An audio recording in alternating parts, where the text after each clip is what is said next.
दुनिया का सबसे बड़ा द्वीप कौन सा है? तो यहाँ पे करेक्ट आंसर हो जाएगा ऑप्शन सी ग्रीनलैंड, यहाँ पे बिल्कुल करेक्ट आंसर होगा। चलिए अगला क्वेश्चन, गोबी रेगिस्तान मुख्य रूप से किन देशों में फैला हुआ है? तो गोबी रेगिस्तान चीन और मंगोलिया तक फैला हुआ है। चलिए अगला क्वेश्चन, काजीरंगा राष्ट्रीय उद्यान किस राज्य में स्थित है? तो यहाँ पे करेक्ट आंसर हो जाएगा असम में स्थित है, ऑप्शन सी करेक्ट आंसर होगा। चलिए अगला क्वेश्चन, बेकिंग सोडा का रासायनिक सूत्र क्या है? तो यहाँ पे करेक्ट आंसर हो जाएगा ऑप्शन बी NaHCO3 और इसका रासायनिक नाम है सोडियम कार्बोनेट और इसे केक और ब्रेड बनाने में उपयोग में लाया जाता है। चलिए अगला क्वेश्चन, जंग के दाग हटाने के लिए सामान्यतः किस अम्ल का उपयोग किया जाता है? तो यहाँ पे जंग का दाग हटाने के लिए ऑक्सैलिक अम्ल का उपयोग किया जाता है, ऑप्शन बी बिल्कुल करेक्ट आंसर होगा। ऑक्सैलिक अम्ल पालक और टमाटर जैसे सब्जियों में पाया जाता है। चलिए अगला क्वेश्चन, पृथ्वी का अनुमानित द्रव्यमान कितना है? तो यहाँ पे करेक्ट आंसर हो जाएगा 6.67 गुणा 10 के पावर 23, यानी कि ऑप्शन बी बिल्कुल करेक्ट आंसर होगा।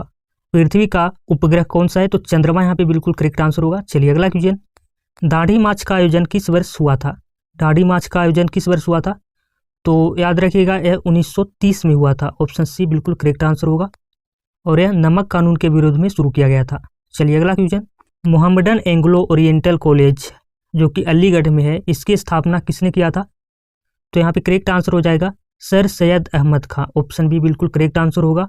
इसकी स्थापना 1875 ईस्वी में सर सैयद अहमद खान ने किया था और बाद में इसका नाम बदलकर अलीगढ़ मुस्लिम विश्वविद्यालय AMU बना दिया गया। ठीक है, चलिए अगला क्वेश्चन, घोड़ों को दागने की प्रथा किस शासक ने शुरू किया था? तो यहाँ पे करेक्ट आंसर हो जाएगा अलाउद्दीन खिजली, ऑप्शन बी बिल्कुल करेक्ट आंसर होगा। दागने का मतलब है कि घोड़ों पर सरकारी निशान बनाना था। चलिए अगला क्वेश्चन, लोकसभा अध्यक्ष अपना इस्तीफा किसे सौंपते हैं? तो यहाँ पे करेक्ट आंसर हो जाएगा लोकसभा अध्यक्ष को। चलिए अगला क्वेश्चन, भारतीय संविधान की 8वीं अनुसूची में वर्तमान में कितनी भाषाएं शामिल हैं? तो वर्तमान में 22 भाषाओं को शामिल किया गया है, ऑप्शन सी बिल्कुल करेक्ट आंसर होगा। चलिए अगला क्वेश्चन, सर्वोच्च न्यायालय किस अनुच्छेद के तहत रिट जारी करता है? तो यहाँ पे करेक्ट आंसर हो जाएगा अनुच्छेद 32 के तहत, ऑप्शन सी बिल्कुल करेक्ट आंसर होगा। चलिए अगला question, Sultan Azlan Shah cup किस खेल से संबंधित है? तो करेक्ट आंसर हो जाएगा ऑप्शन बी हॉकी से संबंधित है। चलिए अगला क्वेश्चन, हार्नबिल महोत्सव किस राज्य में मनाया जाता है? तो हार्नबिल महोत्सव यह नागालैंड में मनाया जाता है, ऑप्शन बी बिल्कुल करेक्ट आंसर होगा। चलिए अगला क्वेश्चन, पंडित रविशंकर किस वाद्य यंत्र के प्रसिद्ध वादक थे? तो यहाँ पे करेक्ट आंसर हो जाएगा सितार, ऑप्शन बी बिल्कुल करेक्ट आंसर होगा। इन्हें भारत रत्न 1999 में दिया गया था।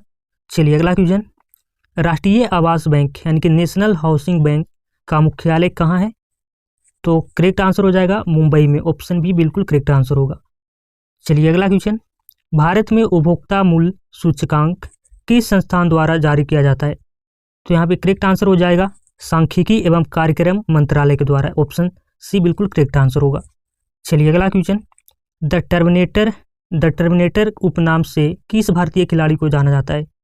तो यहाँ पे करेक्ट आंसर हो जाएगा हरभजन सिंह, यहाँ पे ऑप्शन बी बिल्कुल करेक्ट आंसर होगा। चलिए अगला क्वेश्चन, जूडो में डैन शब्द किसका प्रतीक है? तो यहाँ पे जूडो में डैन शब्द उच्च स्तर की दक्षता या ब्लैक बेल्ट रैंक का प्रतीक है। चलिए अगला क्वेश्चन, किताबुल हिंद के लेखक कौन थे?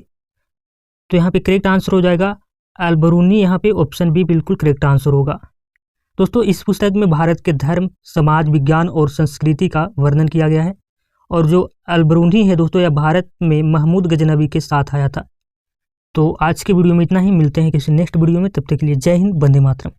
और कमेंट में बताइए आपने 20 में से कितने प्रश्न आपका सही हुआ।